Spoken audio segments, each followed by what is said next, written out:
Hello guys, അസ്സാം വലൈക്കും. എല്ലാവർക്കും പുതിയ വീഡിയോയിലേക്ക് സ്വാഗതം. എൻ്റെ ഒരു മടി പിടിച്ച ദിവസം എങ്ങനെയാണെന്ന് അറിയാം.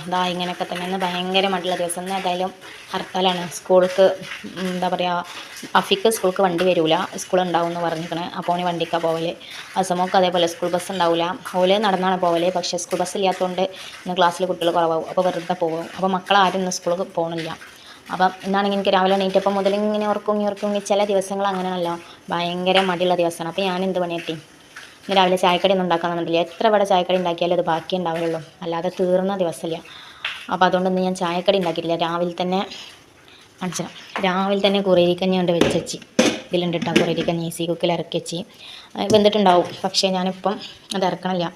ഉച്ചക്കൊക്കെയുള്ള ചോറ് ഞാനിന്ന് അടുപ്പത്തൊന്നും വെച്ചിട്ടില്ല. മടിയല്ലേ, ഉറക്കം തൂങ്ങിയ ദിവസം. അന്ന് ഉറങ്ങണമെന്ന്, നല്ലൊരു ഉറക്കം ഉറങ്ങണം എന്നൊക്കെ വിചാരിക്കണം. ഇപ്പം കിടക്കണമെന്നാണ് തോന്നുന്നത്. പക്ഷേ പണി കഴിയാതെ കിടന്നാലൊരു സമാധാനം ഉണ്ടാവില്ല. എണീറ്റിട്ടും പിന്നെ ഞാൻ തന്നെ അത് എടുക്കണ്ടേ.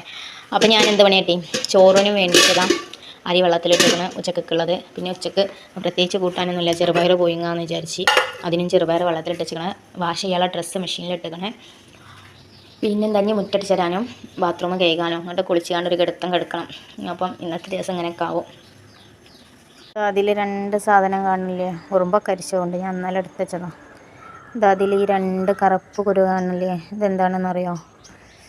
ഇത് നല്ല തറവാട്ടിൽ നിന്ന് ചെറിയ പഴം കൊണ്ടുവന്നേ, മറ്റേ ഞാലിപ്പൂവനോ അങ്ങനെന്തോ ചെറിയ പഴം, മൈസൂർ പഴത്തിൻ്റെ പോലത്തെ ചെറിയ പഴം കൊണ്ടുവന്നേനി. അത് തിന്നപ്പോൾ അതിൻ്റെ ഉള്ളിൽ നിന്ന് കിട്ടിയതാണ്. അതിൻ്റെ വിത്താണ്, കുരു, പഴത്തിൻ്റെ കുരു. ഇവിടെ അതേപോലെ നേന്ത്രപ്പഴത്തിൻ്റെ ഉള്ളിൽ നിന്ന് നമുക്ക് കിട്ടീനിട്ടാ. അത് കുഴിച്ചിട്ടാൽ ഇതുണ്ടാവും, കന്നുണ്ടാവും, വാഴത്തൈ ഉണ്ടാവും.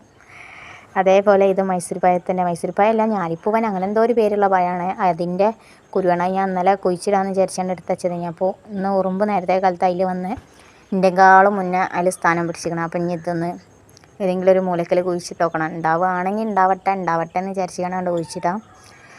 നോക്കട്ടെ നമുക്ക്. എത്ര ശരിയാലും വൈകുന്നേരം ആകുമ്പോഴത്തേനും വീണ്ടും എല്ലാം നിറഞ്ഞ് കിടക്കും. നമ്മളതിമേൽ പേരൊക്കെ ഉണ്ട് കേട്ടോ,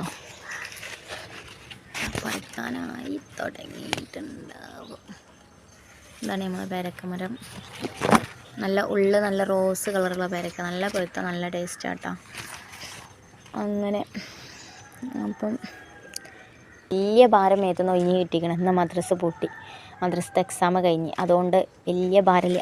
ഞാൻ പയർ കാണിച്ചു തരാം. അഫിൻ്റെ പയറുമേൽ പയറുണ്ടായിക്കണം, ഞാൻ കാണിച്ചു തരാം. ഇതാണ് കേട്ടോ, അഫിക്കുമ്പോൾ 3 കുരു പയറിൻ്റെ വിത്ത് കൊടുത്തിന്, പയറിൻ്റെ കുരു. അപ്പോൾ ആദ്യമേൽ പയറുണ്ടായിക്കണേ, പയറുണ്ട്. ഒന്നും കൂടി ഉണ്ടായിരുന്നില്ല. ഇത് ഞാൻ ഇവിടെ ഒരു കോലൊക്കെ കുത്തി കൊടുത്തിന്, പക്ഷേ അത് ആരോഗ്യമില്ലാത്ത കോലായതുകൊണ്ട് അത്